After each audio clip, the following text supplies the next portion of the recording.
So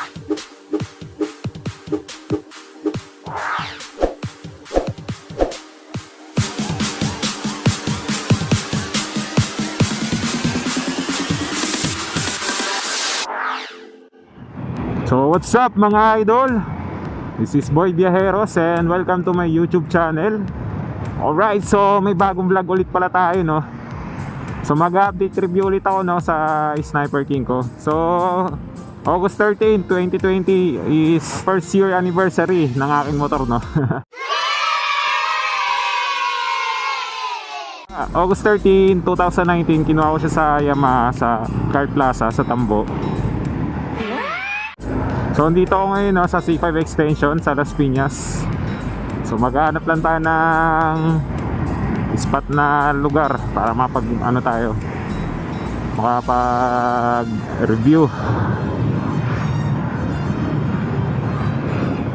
Wala, no, wala akong makita.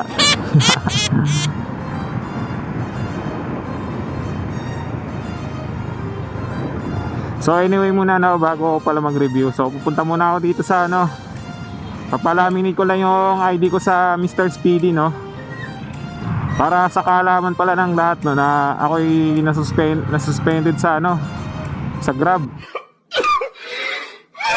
Dahil yun nga, kailangan pala sa loob ng 90 days is makumpleto mo yung requirements ni Grab. Eh yun nga is hindi nga ako nakapag-submit ng NBI. So yun, nasuspended yung account ko. So nag-try ako mag-apply sa Mr. Speedy kahit pa paano, may pagkakakitaan pa rin naman ako. Yun, wala pa isang araw, so nag-text ka agad sa si Mr. Speedy. Yun, nag-email sa akin. Tapos yun, nirelease na tayo ng ID. So update ko kayo sa magiging vlog ko doon, no, sa Mr. Speedy. Inaaral ko pa lang siya mga idol, kung paano yung proseso. Kasi sa Grab kasi madali lang, picture lang.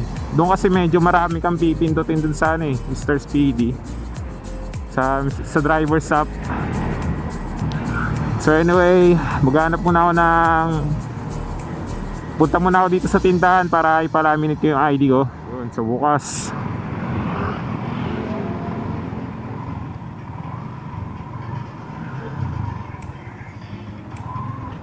One eternity later. Alright, so nakapagpalaminate ako ng ID, no, ng Mr. Speedy. Maghanap lang ng area, no, ng pagre-review ng sniper ko. Sa medyo tahimik tayo para hindi distractive.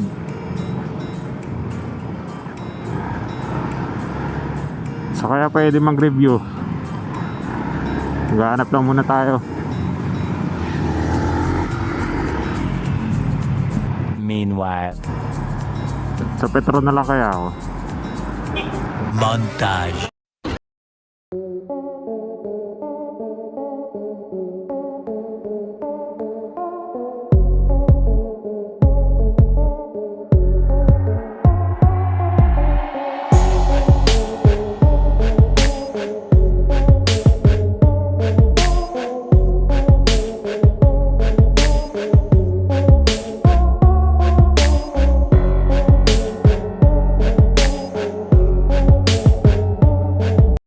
Later that the old narrator got tired of waiting and they had to hire a new one. So nakapagpalaminate na ako, no? So ito yung bago kong ID sa Mr. Speedy.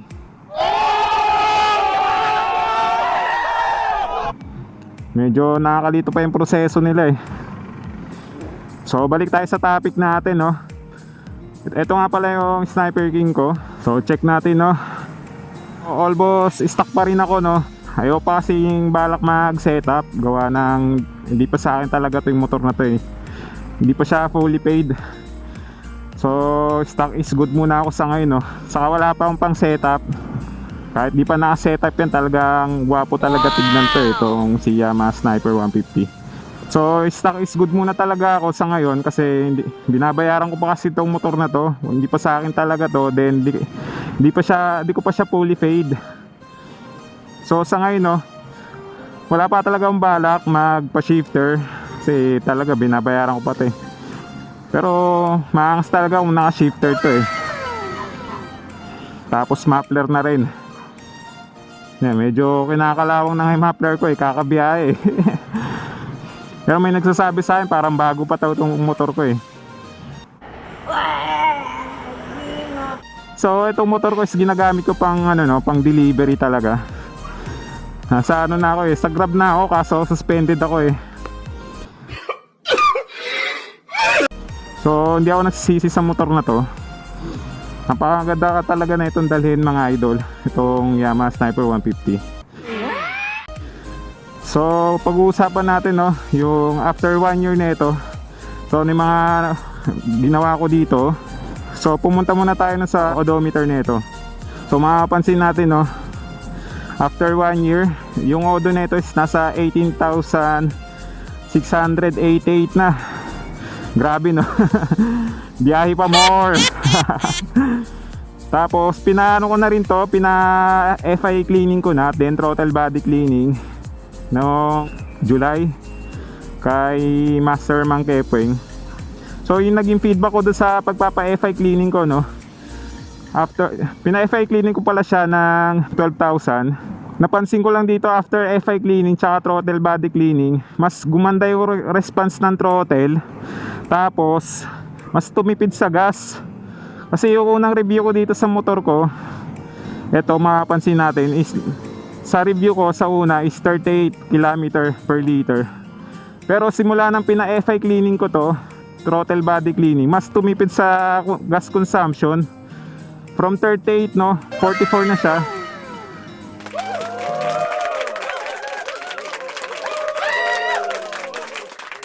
Nagdi-deliver pa ako noon tapos traffic. Nasa driver pa rin naman yan kung talagang mabomba ka talaga magbiyahe. Ako kasi hindi ako masyadong mabomba sa biyahe. So balik tayo no. Kasi yung issue dito is nagkaroon to na ng lagutok. Itong right side ng makina ko. So paanda rin natin no. Mapapansin natin kasi yung unang kuha ko to, talagang normal na yun sa Sniper is yung parang tunog helicopter. Sa akin kasi yung kinuha ko talagang ganun na siya, normal na. Pero disadvantage kasi sa akin yung may ganun, medyo malakas talaga yung vibration, saka maingay sa makina. Kaya pinais ko rin yun kay Mang Kepweng. So ang ginawa dun is ni-revet yung pinaka damper, tapos kinabitan ng, hindi ko alam, isa pang TMX yun eh, yung rubber damper. Simula nang binuksan to, malaki yung clearance, yung pinaka plane ng damper ko. So doon nagkokos ng ingay. Yan, mga papakinggan natin no. Medyo tumahimik na siya compare ng hindi ko po siya pinapa-revet. May ingay talaga yun.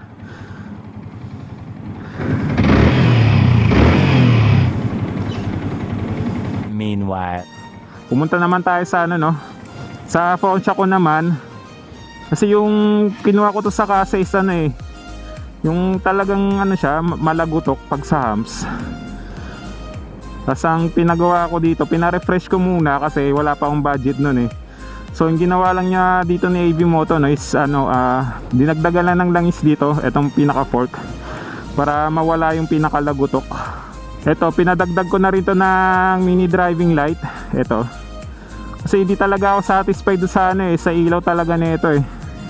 Lalo pag sa gabi, hindi ako talagang satisfied sa liwanag niya. So yung naglagay ako nito, mas nakikita ko yung pinakaliwanag talaga no. Saka sa mga lubak, advantage to pag may ganito ka, para hindi ka malubakan sa daan. Kasi once na nalulubakan ka magkokos pa na yung mags mo. Eto, bebengkong yan. Saka di ka na makakabiyahe. Dadali mo pa sa shop. Yung nga lang isang disadvantage nito, yung nakalagay siya rito. Ayan, nagkaroon ng gas-gas yung pinaka front fender ko. So babalik ulit ako kay Pops MJ para dito kasi kakabit yon. Eto, may bracket siya dito para sa mini driving light. Para kasi papaano ko papaayos ko ulit to kay AB Moto. So abangan nyo yung vlog ko doon para dun sa suspension pati dito.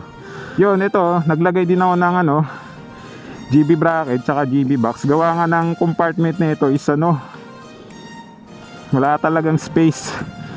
Siguro kasya lang talaga dito yung ano mo, cellphone. Wala talaga oh. Downside lang talaga dito sa sniper, yung walang U-box. Compare sa mga scooter, no, daming pwede kang lagyan. Yun, nagpalit na rin ako ng ano, brake pad. Kasi ano na eh, dito sa likod pudpud na kasi. Ito sa unan, medyo alanganin na rin ako dito eh. Manipis na rin eh oh. So mamaya no, bibili rin ako sa iyo para palitan ko na rin yan. Kasi delikado na rin eh. Tapos ito, naglagay na rin ako ng engine cover. In case na pag napuputikan, hindi re-recto sa makina. Saka mahirap kasi maglinis eh. Hindi na rin ako naglagay na ano, no, radiator cover. So kanya-kanyang trip lang naman yan kung gusto mong lagyan or hindi. Kasi para sa akin parang pag walang radiator cover, mas nakakasingaw yung pinaka ano mo nito. Yung pinaka mismong radiator mo once na tumatakbo ka. So kanya-kanyang trip lang naman yan kung gusto mong lagyan or hindi. Naglagay na rin ako na ito ng cellphone holder for navigation. Lalo na kung may mga deliveries ako. Yun, malaki advantage sa akin to na may ganito. Para hindi ka maligaw sa daan. Tapos ito pala, step grill. Naglagay din ako nito kasi laging naggasgas na nga to eh oh. Pag pinapatungan ko ng item. Yung chain ko rin pala no, hindi pa ako nagpapalit. Medyo sagad na nga din yan eh oh. From dito yan, yung bago ko kinuha tong sniper ko, sagad yan hanggang dito eh. Ngayon pag ano na siya, yan, malapit na rin sumagad yan. Kakabiyahe. Ganun talaga. Kailangan din talaga alaga sa maintenance para mas tumagal yung motor mo. So final impression ko dito sa motor na to no, very good sa akin.